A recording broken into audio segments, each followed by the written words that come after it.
এই মেয়েকে নিয়ে পারলাম না। তুই ছোট হলি কবে রে মেয়ে? তুই তো বুড়ি। গিন্নি, এবার তো ছাড়ো একটু দুজনকে। এত বেশি কথা বলছো কেন? যেতে দাও, বেলা বাড়ছে। কম তো বেলা হয়নি। এখন ছাড়ো। এমনভাবে ধরেছো যেন দুজন চিরদিনের জন্য চলে যাচ্ছে। অলক্ষণে কথাবার্তা বলছেন কেন? স্নিগ্ধার শ্রাবণের দিকে ফিরে বলে উঠল, এবার তাহলে দুজনে এক হলি, সাবধানে থাকিস তোরা। বলেই বৃদ্ধা চোখের পানি মুছে স্নিগ্ধাকে জড়িয়ে ধরলেন। সবাইকে বিদায় জানিয়ে গাড়িতে বসতে গেলেই স্নিগ্ধা তার ছোট মামাকে বলল, মামা আমি কোথায় বসবো? কেন? শ্রাবণের সঙ্গে? শ্রাবণের সঙ্গে মানে আমি বসবো না, আর ওর সঙ্গে তো কখনোই না। বসতেই হবে, যা বস গিয়ে। বললেন ছোট মামি। সামনের 2 সিটে মামা মামি, পিছনে আর আছে মাত্র 2টো সিট। অগত্যা বাধ্য হয়ে স্নিগ্ধাকে বসতে হলো শ্রাবণের সঙ্গে। স্নিগ্ধা শ্রাবণের দিকে তাকালো। শ্রাবণ ঘাড় ঘুরিয়ে বাইরে চেয়ে আছে, কিন্তু তার মনে হলো শ্রাবণ এতক্ষণ তার দিকে চেয়েছিল। শ্রাবণ তার কেপটা দিয়ে মুখ ঢেকে বলল, কোনো মানুষের মুখের দিকে কেউ চেয়ে থাকলে সেই মানুষের যে অস্বস্তি লাগে তা আপনার জানা উচিত। ও আপনি মানুষ? আমি তো বন মানুষ ভেবেছিলাম। কি? আমি বন মানুষ? বন মানুষের মতো লম্বা, সারাদিন কালো পোশাক পরে শোক পালন করছেন। কত বছর ধরে কার জন্য এই শোক পালন করছেন তা জানি না, তবে একটা কথা স্বীকার করতে হয়, বন মানুষের মতো হাত পায়ের লোমগুলো আছে আপনার। আমার বন মানুষের মতো লোম আছে? আমি কালো পোশাক পরে শোক পালন করি? বন মানুষটাই কিন্তু তোর স্বামী। এখন ভাবতো বন মানুষের স্ত্রী হলে তাকে কি বলে? সামনে থেকে দুজনের কথা শুনছিল মামা আর মামি দুজনে। এবার হেসে উঠলেন তারা। তারাও স্নিগ্ধাকে বলতে বললেন, কি হলো বল? আমি বলছি শ্রাবণ, বন মানুষ যেহেতু পুরুষ লিঙ্গের, তার বউ স্ত্রীলিঙ্গের। কথাটা বলেই হাসতে লাগলো ছোট মামা। স্নিগ্ধা সবার দিকে রাগি চোখে তাকিয়ে গাড়ির জানালা দিয়ে বাইরের দৃশ্য দেখতে লাগলো। চট্টগ্রাম থেকে কখনো তার বাইরে যাওয়া হয়নি। আজই প্রথম তাকে তার জন্মস্থান ছেড়ে বাইরে যেতে হবে। এই তো কয়েক কিলোমিটার পেরোলে ফেনী পেরোতে হবে। স্নিগ্ধা জানালা খুলে বাইরে চেয়ে আছে। খুব ভালো লাগছে তার। সাই সাই করে বাতাস বইছে, খোলা চুলগুলোকে উড়িয়ে নিচ্ছে বাতাস। কয়েক ঘন্টা পর প্রায় 2টোর দিকে প্রাইভেট কারটিকে কুমিল্লার একটি রেস্তোরাঁয় নিয়ে দাঁড় করিয়েছে মামা। সবাই মিলে রেস্তোরাঁয় ঢুকেই খাওয়া দাওয়ার পর্ব শুরু করেছে, কিন্তু স্নিগ্ধা ইচ্ছে করেই খেলো না। মামি জোর করে কত বললেন খেতে, খাবার মুখে দিয়ে দিতে দিতে চাইলে সে খেলো না। পরে ওর জন্য আলাদা করে খাবার পার্সেল করে নিয়ে নিলেন তিনি। শ্রাবণ গাড়িতে ওঠার আগে অনেকগুলো আইসক্রিম নিয়ে নিল। গাড়িতে বসেই সে একটা আইসক্রিম খেয়ে ফেলল। তারপরে আরও 2টো ইচ্ছে করে স্নিগ্ধাকে দেখিয়ে খেয়ে ফেলল। তারপর বলল, চাচ্চু, কুমিল্লার নূরজাহান রেস্টুরেন্টের খাবারগুলো অনেক জোস ছিল। রসমালাইটা না খুব জোস ছিল। বলেই ইচ্ছে করে খাচ্ছে। আর পাশে স্নিগ্ধা বসে আছে, সে বাইরে চেয়ে আছে। শ্রাবণের সব খাওয়ার পর স্নিগ্ধা আইসক্রিম বক্স থেকে আইসক্রিম নিল। একটা আইসক্রিম নেওয়ার পর একটা রসমালাইয়ের একটা বক্স খুলে টপ করে এক পিস মুখে পুরে দিল। শ্রাবণ ভেবেছিল কিছুক্ষণ স্নিগ্ধাকে সে জ্বালাবে, তারপর তাকেও আইসক্রিম দিবে, কিন্তু তার আগেই স্নিগ্ধাই সব পণ্ড করে দিল। স্নিগ্ধা শ্রাবণ যখন ওয়াশরুমে ছিল তখন এগুলো কিনে গাড়িতে রেখেছিল। আইসক্রিমগুলোকে আইস বক্সে রেখেছিল। সারাটা দিন দুজনের মধ্যে স্নায়ুযুদ্ধের শেষে শ্রাবণ একটা কাজ করে বসল। গভীর ঘুমে মগ্ন শ্রাবণ স্নিগ্ধার কাঁধে মাথা এলিয়ে দিল। জেগে থাকলে সে এমন করতো কিনা কে জানে। ঘুমন্ত বলেই হয়তো সেও এমন কাজ করেছে। স্নিগ্ধার সামনে তাকিয়ে দেখলো মামিও ঘুমোচ্ছে। মামা গাড়ি চালাচ্ছে আর একটু পর পর মামির মাথাটা সোজা করে দিচ্ছে। শ্রাবণের তপ্ত নিঃশ্বাস তার ঘাড়ে পড়ছে। আশেপাশে চেয়ে দেখছে সূর্যের আলো ক্ষীণ থেকে ক্ষীণ হয়ে গেছে। সন্ধেবেলা বলে স্নিগ্ধার লজ্জাটা খানিক কমলো। সামনের মাথাটা সরিয়ে দিতে গিয়েও কেন যেন সরল না। না থাক, ঘুমাক। ঘুমন্ত বলেই তার মাপ হয়ে গেল। জেগে থাকলে রক্ষা হতো না। রাত প্রায় 9টায় ঢাকা এসে পৌঁছে গেছে তারা। স্নিগ্ধা শ্রাবণকে নিজের কাঁধ থেকে সরিয়ে পাশের সিটে ঠেলে বসিয়ে দিয়েই গাড়ি থেকে নেমে বলে উঠল, মামা, আমি মামির সঙ্গে উপরে যাচ্ছি, তুমি তোমার ভাতিজাকে নিয়ে আসো। বলেই সে মামির সঙ্গে উপরে চলে গেল। স্নিগ্ধা তার মামিকে বলে একটা আলাদা রুমের ব্যবস্থা করলো। তিনিও কিছু বললেননি। দুজনই ছোট, এত অপরিণত বয়সে বিয়ে হয়েছে, সামাজিক কাজ হয়েছে, এটাই যথেষ্ট। দুজন কিছুটা বড় হোক, নিজেদেরকে বুঝতে শিখুক, তারপর না হয় অন্য কিছু। রুমের ভেতরে ঢুকেই স্নিগ্ধার মন ভরে গেল। বেডের পাশে ব্যালকনি, ব্যালকনির বাইরের জগৎটা আরও সুন্দর। ব্যালকনির একপাশে লিলি ফুল, গোলাপি লিলি, মিষ্টি ঘ্রাণ তার নাকে বাড়ি খাচ্ছে। এলাকাটা খুব কড়া নিরাপত্তায় ঘেরা, কোনো শব্দ নেই গাড়ির অযাচিত হর্ন। ঢাকার এই ডিওএইচএস এলাকার পরিবেশ আর চট্টগ্রামের পাতালগঞ্জের অনেক তফাৎ। দুটোই আবাসিক এলাকা হলেও স্নিগ্ধার মনে হলো এই এলাকা সুন্দর হলেও এই এলাকার লোকগুলোর মধ্যে প্রাণ নেই। হয়তো পরিবেশের ক্ষেত্রে এবং নিরাপত্তার জন্য এই এলাকাটা বেশ ভালো। স্নিগ্ধা ব্যালকনির বাইরের জগৎ দেখতে দেখতে হঠাৎ চমকে উঠল। কফির কাপ হাতে শ্রাবণ রুমে ঢুকে বলল, কি রে, বাইরের হাওয়ায় খেয়ে যাবি? সেই যে রুমে ঢুকলি আর বের হলি না, নে ধর 1 কাপ সুভাষিত চা। স্নিগ্ধা কিছুক্ষণ শ্রাবণের দিকে চেয়ে আছে। এত দরদ মাখা লোক তো শ্রাবণ নয়। কি রে, চেয়ে আছিস কেন? নে ধর। শোন, আমি মানুষ হিসেবে অতটাও খারাপ না, বুঝলি? শ্রাবণের হাত থেকে কাপটা নিয়ে নিল, তারপর চুমুক দিয়ে বলল, কে বানিয়েছে? কেন আমি? ওয়াক্ঠু, জঘন্য। ভাই তুই দয়া করে চা আর আনবি না। শ্রাবণ চাটা মুখে দিয়ে দেখল না, খারাপ তো সে বানায়নি, ভালোই তো হয়েছে চাটা। বুঝতে পারলো স্নিগ্ধা ইচ্ছে করে কথাটা বলেছে, যেন সে রেগে যায়। শ্রাবণ কিছু বলল না, সে স্নিগ্ধার রুম থেকে বেরিয়ে নিজের রুমে চলে গেল। স্নিগ্ধা শ্রাবণের দিকে চেয়ে হাতের চাটা খেতে লাগলো। ভেবেছিল শ্রাবণ রেগে যাবে, কিন্তু শ্রাবণ রাগ না দেখিয়ে চলে গেল। মাথা থেকে সব ঝেড়ে সে উঠে চলে গেল রুমে।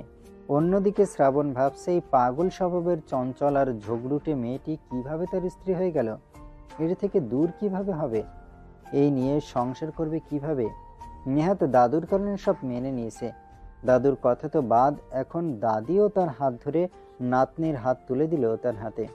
কিভাবে এত বড় দায়িত্ব সে নেবে? দাদির বলা সব কথা তার মাথায় বারবার এসে বাড়ি দিয়ে যাচ্ছে।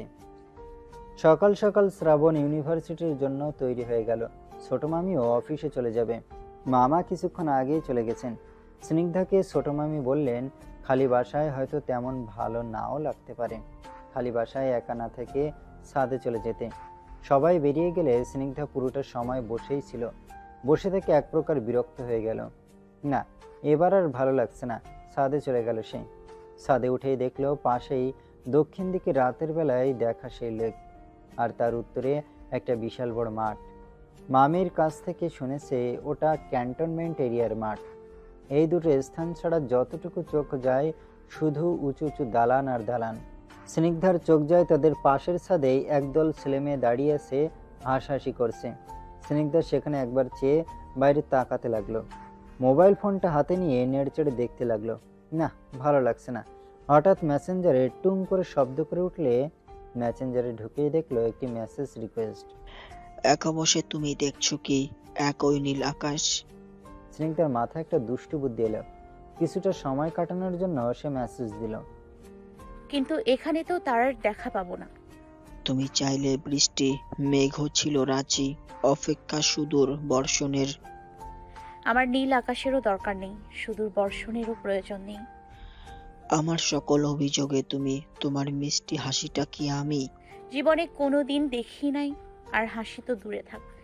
বিরক্ত হয়ে সেই মেসেজ দাতা এবার প্রশ্ন করলো, কি করে তোমার মন পাবো ষোড়শী? আমার মন পাওয়ার বৃথায় চেষ্টা করছেন। আমার সিট আগেই বুকিং হয়ে গেছে, আমি এখন ডাবল সিট ছাড়া চলতে পারবো না। ওই আইডি থেকে কিছু স্যাড ইমোজির মেসেজ আসার পর স্নিগ্ধা থেকে মেসেজ করলো বাই। এবার সেই আইডি থেকে মেসেজ এলো, অপেক্ষায় থাকবো ষোড়শী, কখন তুমি এই হাতটা ধরো। স্নিগ্ধা আইডিটাকে ব্লক করে উঠে দাঁড়ালো। না, সে আর অপেক্ষা করবে না, যত তাড়াতাড়ি সম্ভব কলেজে ভর্তি হতে হবে তাকে। ছাদ থেকে নেমেই বাসায় ঢুকে পড়লো। আসার কিছুক্ষণ পর শ্রাবণ এলো বাসায়, হাতে কিছু একটা নিয়ে এসেছে সে। স্নিগ্ধা উঁচু হয়ে দেখতে চাইলো, কিন্তু শ্রাবণ সেটা লুকিয়ে ফেললো। স্নিগ্ধা আর তাকে ঘাঁটাতে গেল না। শ্রাবণকে নিয়ে তার ভাবনা তেমন বেশি না, সে এখন পড়াশোনায় মনোযোগ দিতে চায়। সারাটা দিন পেরিয়ে গেল, কেউ কারোর সঙ্গে কথা বলেনি, কিন্তু স্নিগ্ধা খেয়াল করলো শ্রাবণ আসার পর থেকেই কিছু নিয়ে আপসেট, কোনো একটা বিষয় নিয়ে সে অনেক বেশি চিন্তায়। স্নিগ্ধা সব দ্বিধা ভুলে শ্রাবণের রুমের কাছে যেতেই শুনলো শ্রাবণ কাউকে বলছে, আরে কি বলছিস, ওর মাথা খারাপ বলে কি আমারও মাথা খারাপ? আমার দাদু স্নিগ্ধার সঙ্গে জোর করে বিয়ে দিয়েছে। ওকে আমি স্ত্রী মানি না, তবে তারপর ও কাজিন হিসেবে আমার ওর জন্য কিছু দায়িত্ব আছে। কিন্তু এই মুহূর্তে ওকে এগুলো কি করে বুঝাই? আরে ও তো সামান্য আমাকে অন্য মেয়ের সঙ্গে কথা বলতেই দেয় না, এখন আবার স্নিগ্ধাকে বিয়ে করার পর সে ঘটনা শুনতেও পারবে না। ওর কত বড় সাহস, সে আমার জন্য সুইসাইড করতে গেছে, ভাবতে পারছিস তুই? অপর পাশ থেকে কে কি বলছে কিছুই বোঝা যাচ্ছে না। আরে কি বলছিস তুই? আমি যদি ওকে এই ব্যাপারটা না জানাই, ও পরে এর চেয়েও খারাপ কিছু করে বসবে। স্নিগ্ধা বুঝতে পারলো শ্রাবণের হয়তো কারো সঙ্গে রিলেশন আছে, হয়তো সেই প্রেমিকাই তার জন্য সুইসাইড করতে গিয়েছিল। স্নিগ্ধা আর দাঁড়ালো না। যে কাজের জন্য এসেছিল আর যা শোনার জন্য এসেছিল তা সে সবই শুনেছে। সে না দাঁড়িয়ে তার রুমে চলে গেল। অপর পাশে শ্রাবণ বলতে লাগলো, মহিমা শোন, তুই হয়তো জানিস আমি এইসব প্রেমে বিশ্বাস করি না। আর তার চেয়ে বড় কথা, আজ বা কাল স্নিগ্ধাকে আমার স্ত্রীর মর্যাদা দিতে হবে। আমি সেই স্থান বাদ দিতে পারবো না। হ্যাঁ, কাল পর্যন্ত আমার মনে হয়েছিল স্নিগ্ধা আমার জন্য পারফেক্ট কেউ নয়, তবে একটা জিনিস আমার মনে হলো, জীবনসঙ্গী হতে গেলে কাউকে সব দিক দিয়ে পারফেক্ট হতে হয় বলে মনে হয় না। স্নিগ্ধা না হয় আমার জন্য এমনই থাকুক। অপর পাশ থেকে মহিমা দীর্ঘশ্বাস ফেলে বলল, দেখ, যা ভালো মনে করিস তাই কর। স্নিগ্ধাকে তাহলে দেখে রাখিস, ওর বয়সটাও অনেক কম, কখন কার প্রেমে পড়ে যায় বলা তো যায় না। পরে ভাবির হাত ধরে সংসার করার আগেই ভাবি হাত ছেড়ে চলে যাবে। আচ্ছা শোন, তুই এখন আর ওকে স্নিগ্ধা বা তোর বিয়ের কথা বলিস না। ভার্সিটিতে কেন তোর পরিচিতি বন্ধু ছাড়া কাউকে বলিস না। ওটাই করতে হবে। আচ্ছা রাখি। আজ প্রায় 5 দিন পর স্নিগ্ধা বেরিয়েছে শ্রাবণের সঙ্গে, তাও তার নতুন কলেজের উদ্দেশ্যে। স্নিগ্ধা মামার সঙ্গে আসতে চাইলেও মামা শ্রাবণকে তার সঙ্গে পাঠিয়ে দিল। তার নাকি অনেক জরুরি কাজ আছে। স্নিগ্ধা জানে মামা তাকে ইচ্ছে করে শ্রাবণের সঙ্গে পাঠিয়েছে, যেন দুজনের মধ্যে একটা সম্পর্ক হোক। কিন্তু স্নিগ্ধার এসব ভালো লাগে না। তারা কেন বুঝতে চাইছে না এই সম্পর্ক জোড়া লাগার নয়, এই সম্পর্কটা নামেই বিয়ে। বিয়ের বা বৈবাহিক সম্পর্কের কোনো ইচ্ছেই দুজনের নয়। স্নিগ্ধা গাড়ি থেকে নেমে হাঁটতে লাগলো। শ্রাবণ পিছন থেকে ডেকে উঠল, কিরে দাঁড়া, চিনতে পারবি না, আমি চিনিয়ে দিচ্ছি। স্নিগ্ধা শ্রাবণের কথায় হেসে উঠে বলল, শ্রাবণ ভাই, আমি পড়তে পারি, তুমি হয়তো ভুলে গেছো। প্রত্যেকটা ব্লকে এবং প্রত্যেকটা ক্লাসের সেকশন, ক্লাস হাউস নাম্বার লেখা আছে। বুঝতে না পারলে কাউকে জিজ্ঞেস করলেই বলে দেবে। শুধু কষ্ট করে তোমাকে আসতে হবে না, তুমি বরং ইউনিভার্সিটিতে যাও। হঠাৎ ভাই? কলেজে তো আর তোমাকে জামাই পরিচয় দিয়ে তোমার নামে কেস করানোর ধান্দা করতে পারি না। ও আচ্ছা, হা হা হা, সত্যি তুই পারিসও বটে। যা, তবে কোনো সমস্যা হলে আমাকে সময় মতো জানিয়ে দিস। আর শোন, আমি কলেজ ছুটির পর এসে অপেক্ষা করব, তুই একটু অপেক্ষা করিস। বলেই স্নিগ্ধা চলে গেল কলেজের ভিতরে। আর শ্রাবণ স্নিগ্ধার দিকে চেয়ে আছে। এসব দুষ্টু বুদ্ধি স্নিগ্ধার মাথায় আসে সব সময়। সে তো ভুলেই গিয়েছিল এই কথাটা। শ্রাবণ গাড়িতে উঠে চলে গেল ভার্সিটিতে। স্নিগ্ধা কলেজে সে মোটামুটি সবার সঙ্গেই মিশে গেছে। মিশুক আর চঞ্চল বলেই হয়তো অনায়াসে সবার সঙ্গে মিশতে পারে। এর মধ্যে একজন ছিল যে কিনা স্নিগ্ধাদের এলাকায় থাকে, ছোট মামিদের বাসার থেকে কিছুটা সামনেই। স্নিগ্ধা সারাদিন কলেজে থাকার পর সেই বান্ধবীটির সঙ্গে একসঙ্গে বাসায় চলে এলো। কিছুক্ষণ পর শ্রাবণ হুড়মুড় করে বাসায় আসলো। স্নিগ্ধা রুমে ঢুকতে নিলেই শ্রাবণ বিকট শব্দে চিৎকার করে বলল, তোকে কি বলেছিলাম আমি? কি? তুই শুনিসনি? কি বলছিলে? তোকে আমি বলিনি যে ছুটির সময় আমি গাড়ি নিয়ে ওখানে দাঁড়াবো? আমার মনে হয়েছে শ্রাবণ ভাই, ওই সময় আপনার জন্য দাঁড়ালে আমার সময় নষ্ট হবে। তুই সময় নষ্ট হবে তা ভাবলি, এটা ভাবলি না? এটা ঢাকা শহর, এখানে একটা ভুল মানুষের জীবন যেমন গড়ে তোলে, একটা ভুলে মানুষের জীবন ধ্বংস করে তোলে। কতটা রিস্ক জানিস তুই? নতুন এসেছিস, কটা দিন গেলে না হয় তুই একাই আসা যাওয়া করতে পারতিস। কেন এই কাজটা তুই করতে গেলি? আমার মনে হয় না এই বিষয় নিয়ে আর কোনো কথা বলার প্রয়োজন আছে শ্রাবণ ভাই। আমি তো ঠিক সময় ঠিক জায়গায় এসে পৌঁছে গিয়েছি, চিনতে তো ভুল করিনি। চিনতে ভুল করিসনি ঠিক আছে, কিন্তু আমার কথা হচ্ছে, আমি তোকে বলেছিলাম আমার জন্য অপেক্ষা করতে, তুই কেন অপেক্ষা করলি না? এই কথাটা কতবার বলবো আপনাকে? কতবার রিপিট করলে এই কথাটা আপনার মাথায় ঢুকবে? ও বাহ, খুব বড় হয়ে গিয়েছিস। এক কথায় সবাইকে বোঝাতে পারিস, বুঝেও যাস খুব সহজে। আর আমি কোনো কিছুই বুঝি না। আজ করেছিস, এরপর এমন কিছু করলে আমার থেকে কেউ খারাপ হবে না। স্নিগ্ধা আর এক মুহূর্ত দাঁড়ালো না। সে চলে গেল তার রুমে। অনেক হয়েছে এইসব ঝামেলা, এখন সে নিজের মতো বাঁচতে চায়। শ্রাবণ কখন কি করলো এসব ভেবে তার সময় নষ্ট করবে না। সে তার প্রেমিকাকে নিয়েই থাকুক। কি দরকার তার পেছনে সময় নষ্ট করার? নানা ভাইয়ের কথা আর বাবার কথা রাখতে গিয়ে দুজনের মধ্যকার সম্পর্ক বেশি এগোবে বলে মনে হয় না। শুধু শুধু বিয়ে নামের একটা সামাজিক ট্যাবু তাদের মধ্যে ঝুলিয়ে দিয়েছে, যেখানে নেই কোনো সম্পর্ক, আছে ভাঙন। হয়তো শ্রাবণ নিজের অবস্থানকে শক্ত করার ফলে তাকে ছুঁড়ে ফেলতে দুবার ভাববে না। মধ্যে থেকে স্নিগ্ধার জীবনটা ধ্বংস হয়ে যাবে। পুরোটা দিন তার কল্পনায় গেঁথে গিয়েছে তার বাবা মারা যাওয়ার পরবর্তী সময়গুলো। নানা ভাইরা যখন তাকে তার বাড়িতে রেখে এসেছিল, তখন তার চাচারা তাকে আগলে রাখলেও এর কিছুদিন পর চাচি বলতে লাগলো, বাবা মা মরে গেলে তার সম্পত্তি নাকি চাচাতো ভাইয়েরা পায়, আর এটা নাকি সম্পূর্ণ মেয়েদের জন্য। তাই অর্ধেক সম্পত্তির মধ্যে সবচেয়ে বেশিরভাগ সম্পত্তি স্নিগ্ধাদের। তার বাবা অনেক জায়গা কিনেছে। স্নিগ্ধার ওইটুকু বয়সে এইসব সম্পত্তি ভাগ বাটোয়ারা বোঝার সাধ্য না থাকলেও কথা বোঝার এবং কাউকে বলার সামর্থ্য ছিল। সে তার নানা ভাইকে সব বলে দিয়েছিল। তিনিও বুঝলেন মেয়েটাকে ওখানে রাখলে কেউ দেখে রাখবে না, উল্টো সবাই মেয়েটার সব তার থেকে কেড়ে নেবে। তাই তিনি ছোট্ট স্নিগ্ধাকে সেদিন নিয়ে এসেছিলেন। মেয়ের শেষ স্মৃতিকে বুকে আগলে রেখেছিলেন। ছেলেদের বারবার মনে করিয়ে দিয়েছিলেন এতিম বলে কখনো যেন স্নিগ্ধাকে কেউ খোঁটা না দেয়। তাকে বাড়ির বাইরের স্থান না দিয়ে বাড়ির সদস্য বানিয়ে তুলেছিলেন। কিন্তু কোথাও না কোথাও স্নিগ্ধার নিজেকে খুব ছোট মনে হতো। স্নিগ্ধা সারাদিন কিছু না খেয়ে রুমের দরজা বন্ধ করে বসে রইল। শ্রাবণও কিছু খায়নি। রাগে তার সমস্ত শরীর জ্বলে যাচ্ছে। মেয়েটার সাহস দিন দিন বেড়ে যাচ্ছে। অফিস করে এসেছেন মামি। সারাদিন ধরে খাটাখাটনির পর বাসায় ফিরে একটু আরাম করে রান্নাঘরে এলেন। ও মা, সব তো আগের মতোই আছে। ওরা দুজন কি কিছুই খায়নি? মামি খাবারগুলোকে দেখে অবাক হয়ে গেলেন। সেই সকালে কি না খেয়ে গেছে দুজন, এখনো কিছু খায়নি দুজন। তিনি স্নিগ্ধার রুমের দরজা নক করতে লাগলেন। কিছুক্ষণ পর স্নিগ্ধা দরজা খুললেই ঢুকে পড়লেন তিনি। স্নিগ্ধা, তুই কিছু খাসনি আজ? খিদে লাগেনি আমার, ভালো লাগছে না। ও মা, দেখি তোর শরীর খারাপ করলো না তো? না, আমি ঠিক আছি। হ্যাঁ, তাই তো দেখছি। কেন খাসনি তুই? চল কিছু খেয়ে নিবি। স্নিগ্ধা আসতে না চাইলেও জোর করে নিয়ে এলেন তিনি খাবার টেবিলে। তুই খেয়ে নে, আমার বাজারটাকে ডেকে আনি। ওটাও কিছু খায়নি। কি করিস তোরা কে জানে। শ্রাবণকে জোর করে এনে বসিয়ে দিলেন ডাইনিং টেবিলে। শ্রাবণ কয়েকবার স্নিগ্ধার দিকে তাকালেও স্নিগ্ধা ফিরেও তাকলো না। খেয়ে দিয়ে সে উঠে গেল। শ্রাবণ ভাবতে লাগলো ভুল করলো সে নিজে, আর রাগ দেখাচ্ছে তার উপর, যেখানে রাগ দেখানোর কথা তার নিজের। স্নিগ্ধা রুমে আসার পর বসে পড়লো পড়ার টেবিলে। পড়াটাকে ও আয়ত্তে আনতে হবে তাকে। মানুষের অবস্থান যখন নড়বড়ে হয়, তখন কাছের দেখা পরিচিত মানুষগুলোও দিন শেষে অপরিচিত হয়ে যায়। যতদিন নিজের খুঁটি মজবুত থাকবে, ততদিন মানুষ তার মূল্যায়ন পাবে। খুঁটি দুর্বল হলে কেউ সেই খুঁটিতে লাথি দিতেও পিছুপা হবে না। স্নিগ্ধা ভেবে নিয়েছে এই জীবনে আর যাই হোক কারো কাছে নতজানু হয়ে পড়ে থাকবে না।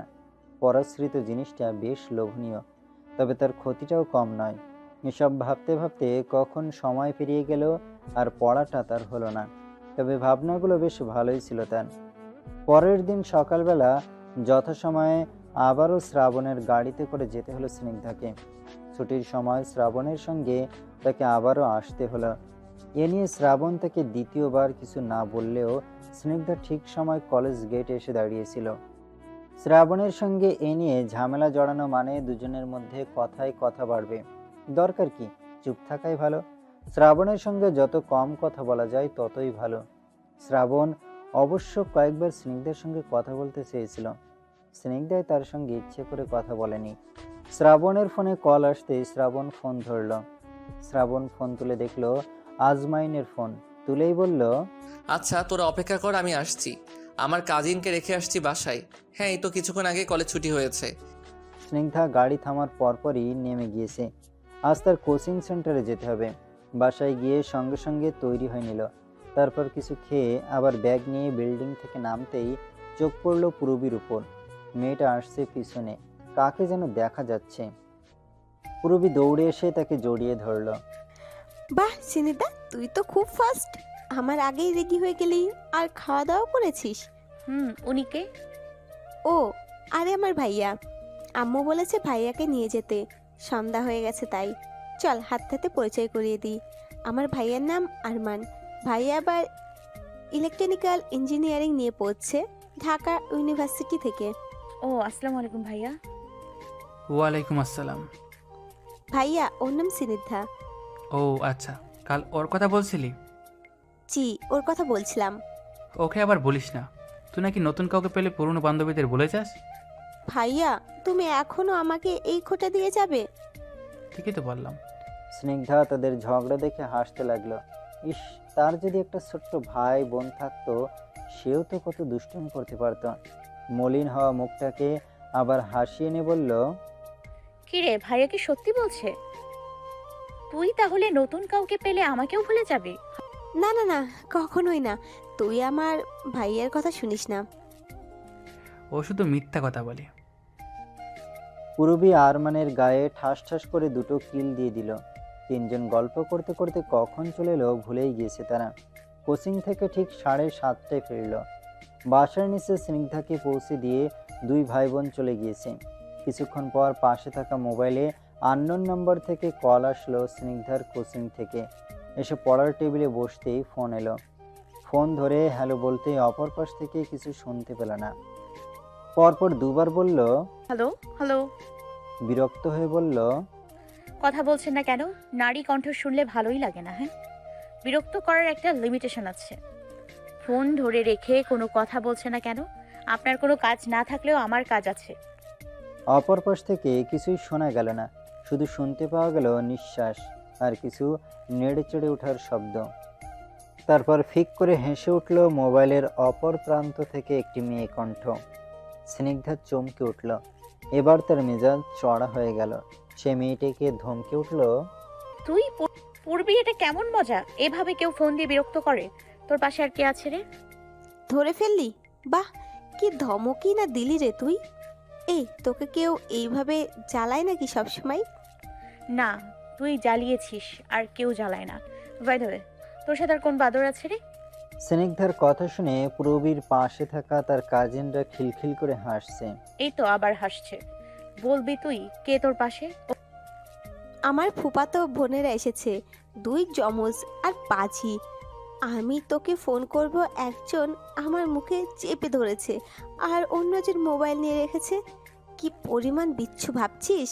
ও আন্টি কোথায় রে? ও আম্মু কাজ করছে, বাসায় অনেক মেহমান। ও, তোর বাসায় কেউ নেই? না, আমি তো সন্ধ্যা 6টায় নাগাদ বাসায় ফিরে। আজ কি হয়েছে কে জানে, মনে হয় কাজ পড়ে গেছে, তাই আসতে দেরি হচ্ছে হয়তো। আচ্ছা রাখছি। নম্বরটা ঠিক আছে কি না দেখার জন্য চেক করলাম। আমাকে ভরকে দিয়ে চেক করছস? তোর নাম্বার যদি আমি টাকায় আর বিলবোর্ডে না টানিয়েছি তুই দেখিস। এই না না না, এমন করিস না প্লিজ। আমাকে আবুর মোবাইল ধরতে দেয় না। এইভাবে ডিস্টার্ব করলে মোবাইল দূরে থাক, ঘর থেকে বের হতে দেবে না। না দেয়ারই কথা, তুই দেখতে কত সুন্দর। তোরে থাপড়ামু অসভ্য মাইয়া, তুই কি কম সুন্দর? আমি নাকি কালো, বুঝেছো জান? শ্রাবণের কাছে আলাদা করে চাবি ছিল বাসার লকের। সে বাসায় এসেছে ঠিকই, কিন্তু স্নিগ্ধার সঙ্গে দেখা করেনি। স্নিগ্ধার রুম থেকে কথার শব্দ পেয়ে রুমের সামনে এসে তার টনক নড়ল। কি বলছে বিচ্ছু? এরও প্রেমিক আছে? শ্রাবণ আরেকটু এগিয়ে এলো দরজার পাশে। স্নিগ্ধা উঠে দাঁড়ালো, হাঁটতে হাঁটতে বলল, সত্যি সবাই আমাকে এই কথাটাই বলে, বিশ্বাস হয় না? অপর পাশ থেকে পূরবী বলল, কি যে বলিস না, তুই কালো হলে অন্যরা কি? স্নিগ্ধা হাঁটতে হাঁটতে থেমে গেল। দরজার নিচে ছায়া দেখা যাচ্ছে, স্পষ্ট বোঝাচ্ছে কেউ দাঁড়িয়ে আছে। স্নিগ্ধা কথা বলা বন্ধ করে দিয়ে দরজার পাশে চুপি চুপি দাঁড়ালো। ইস, দরজাটার যদি লুকিং গ্লাস থাকতো তাহলে দেখতে পারতো শ্রাবণ আছে না অন্য কেউ। স্নিগ্ধা একটা কাজ করলো, এই সময়টা মামা আসে না। স্নিগ্ধা পূরবীর কল কেটে দিয়েছে। মামির মোবাইলে কল দিল, না, ছায়া তবুও সরেনি। তারপর বুঝলো এ নির্ঘাত শ্রাবণ। স্নিগ্ধা এবার একটা কাজ করলো, জোরে জোরে শ্রাবণকে শুনিয়ে বলল, জান সোনা, এই তো সবুর করো, আসছি আমি তোমার কাছে। কটা দিন নানা ভাইয়ের কথা রক্ষা করি, তারপর তোমার কাছে চলে আসব। শ্রাবণের রাগ উঠল। এইটুকু নিমে তার নাকি প্রেমিক আছে, আবার তাকে জান শোনা বলছে। শ্রাবণ দরজায় কড়া নাড়ার আগেই কলিং বেল বেজে উঠল। সে দরজা খোলার জন্য সামনে এগিয়ে গেল, আর স্নিগ্ধা দরজা খুলে দেখলো শ্রাবণ দরজা খুলে দিয়েছে। স্নিগ্ধার মুখে হাসি ফুটে উঠল, মনে মনে বলল, তুই প্রেম করতে পারিস, আমার বুঝি প্রেমিক থাকতো না? আমার পেছনে এখনো লাইন ধরে আছে। আমিও কম কিসে। নিজেকে বা বা দিতে স্নিগ্ধা এগিয়ে এলো সামনে, কিন্তু হঠাৎই তার হাসি মুখটা কেমন মলিন রূপ ধারণ করলো। ছোট মামিকে দুজন মহিলা ধরে আছে, পিছনে মামা দাঁড়িয়ে আছে, চুলগুলো এলোমেলো। মামির দিকে তাকিয়ে দেখলো মামিও কেমন নেতিয়ে আছে। স্নিগ্ধা দৌড়ে সামনে গেল, বলল, কি হয়েছে মামির? মামা মামিকে এভাবে সবাই ধরে রেখেছে কেন? মামির হঠাৎ কি হলো? কি হয়েছে কিছুই জানি না মামুনি, হঠাৎ করে ফোন আসলো তোমার মামির নাকি প্রেশার বেড়েছে, ঘুরে পড়ে গিয়েছে। আমি যে ডাক্তারের কাছে নিলাম, সেখানে বলল প্রেশারের জন্য নাকি তার এমন হয়েছে, ঠিক হয়ে যাবে, তুমি চিন্তা করো না। সবাই মিলে ধরাধরি করে পুষ্পিতাকে নিয়ে তাদের শোবার ঘরে বিছানায় শুয়ে দিল। পুষ্পিতা এখনো চোখ বন্ধ করে আছে। স্নিগ্ধা তার পাশে বসে বলল, মামি এত কাজ করে সংসারে সময় দিতে গিয়ে নিজের কি হাল করেছো তুমি? কবে বুঝবে নিজের ভালোটা? পুষ্পিতার চোখ মেলল না। স্নিগ্ধা আর কথা বলল না। মামি এমন কেন? মানুষের খোটার ভয়ে জান লাগিয়ে দিচ্ছে, যেন কেউ তাকে বাঞ্চা বলে খোটা না দেয়, কেউ যেন না বলতে পারে তুই অলক্ষী, তোর কোনো গুণ নেই। এই ভয়েই তো মামি সারাদিন কাজ শেষে বাসায় এসে ঘরদোর আগলে রাখে। কেউ বুঝে না মামির ব্যথাটা। স্নিগ্ধা মামির চোখ দুটো আর মাথায় হাত বুলিয়ে দিল, মনে মনে বলল, মামি তুমি ভালো হয়ে যাও মামি, আমার যে আর মা বলে বুকে আগলে রাখার মতো কেউ নেই। মামা আর শ্রাবণ মিলে যারা এসেছিল সবাইকে পাঠিয়ে দেয় বাইরে। মামা বাড়ির সবাইকে ফোন করে জানাচ্ছে কি দুর্ঘটনায় না হতে যাচ্ছিল সিঁড়ি থেকে পড়ে যেতে, যদি সেই মুহূর্ত অফিসের কলিগরা তার পাশে না থাকতো। পুষ্পিতা একদম নিজের খেয়াল রাখতে জানে না। পুষ্পিতা শুধু অফিস করে আর বাসায় ফিরে একা একা কাজ করে, কাজের লোক রাখলে নাকি তার ভালো লাগে না। এখন তো স্নিগ্ধা আছে, সেও মাঝে মাঝে কাজ করে। স্নিগ্ধার উপর রেগে আছে মামা, তার উপর শ্রাবণ তো আছেই। সন্ধ্যার ঘটনার পর মনে হলো একবার ঠাঁটি একটা চড় বসিয়ে দিবে গালে, কিন্তু না, এখন আর সিনক্রেট করা যাবে না। চাচা অসুস্থ, এই সময় তো আর স্নিগ্ধাকে ধরতেও পারবে না। চুপ করে দাঁত খিচে সে স্নিগ্ধার সামনে চাচুর সঙ্গে দাঁড়িয়েছিল। স্নিগ্ধা শ্রাবণের দিকে তাকায়নি, সে এখন তার মামিকে নিয়ে ব্যস্ত। মনে প্রাণে চাইছে মামি সুস্থ হোক। কিছুক্ষণ পরই পুষ্পিতা চোখ খুলল। দুর্বল চোখ জোড়া আশেপাশে বুলিয়ে স্নিগ্ধাকে দেখলো তার পাশেই বসে আছে। মেয়েটার মুখ দেখে বুঝলো খুব ভয় পেয়েছে। পুষ্পিতা স্নিগ্ধাকে অভয় দেওয়ার জন্য অনেক কষ্টে বলল, আমি ঠিক আছি। সে কখন থেকে তোর মাম বকলো? তুইও বকবে আমাকে? ভাঙা ভাঙা গলায় পুষ্পিতার কথাগুলো বলতে যে খুব কষ্ট হয়েছে স্নিগ্ধা বুঝলো। স্নিগ্ধা উঠে গেল মামাকে ডেকে আনতেই মামা পাশে এসে বললেন, কিসের অভাব আমাদের, কিসের অভাব? সন্তান নেই বলে টাকা জোগাড় করছো, যেন সবাই টাকার লোভে শেষ বয়সে তসামত করবে তার জন্য। পুষ্পিতার চোখ বেয়ে জল গড়িয়ে পড়ল, চোখের পানিগুলো টলটলে হয়ে গড়িয়ে পড়ল গাল বেয়ে। আমি কখন বলেছি আমার টাকা লাগবে? বলেছে তুমি অকর্ম, বলেছে তুমি কাজের নও, বলেছে নিজের টাকাই সব করো, আমার টাকা ধরবে না। আমি তো তেমন কিছু চাইনি, আমি চেয়েছি সুখ, আমাদের সুখ। সুখের জন্য সব দিক লাগে না পুষ্প। মানুষের কথা শুনতে গিয়ে তুমি নিজেকে কষ্ট দিচ্ছ, আমার কথাও তুমি ভাবলে না। এই মেয়েটাকে দেখো, মা হারা মেয়েটা তোমার জন্য চিন্তায় পড়ে গিয়েছে, তার দিকে চেয়ে দেখছো? তুমি সবার কথা নিয়ে ভাবো, সবাই তোমার দুর্বলতাটাকে কাজে লাগবে ভেবে তুমি বারবার ভেবে নিয়েছো। কেন বারবার এসব ভাবো? আমার পরিবার কি এ নিয়ে কিছু বলেছে? তুমি নিজের মতো চলছো, নিজের মতো সংসার গুছিয়ে রেখেছো। প্রত্যেকটা নারী তার সংসার আগলে রাখতে চাই, বা চাইবে, তাই বলে নিজের শরীরকে দুর্বল করে? তোমার সন্তান নেই বলে তুমি আফসোস করছো। দেখো, আমার ঘর ভর্তি আমার সন্তান, আমার রক্ত। স্নিগ্ধাকে কাছে টেনে এনে বললেন, এ আমার মা, এর শরীরে আমার বোনের রক্ত বইছে, আমার রক্ত। শ্রাবণকে কাছে টেনে এনে বললেন, ও আমার রক্ত, আমার ভাইয়ের ছেলে, তাতে কি? আমার রক্ত ওর মধ্যে বইছে। রক্ত আর বংশ প্রতিবার চিন্তা করছো? সন্তান জন্ম দিয়েও অনেক সন্তান লালন পালন করতে জানে না। সন্তান জন্ম দিলেই পিতার মাথা হওয়া যায় না। আমার কোনো ইচ্ছে নেই, সন্তান নেই, আমার সহধর্মিণী আছে।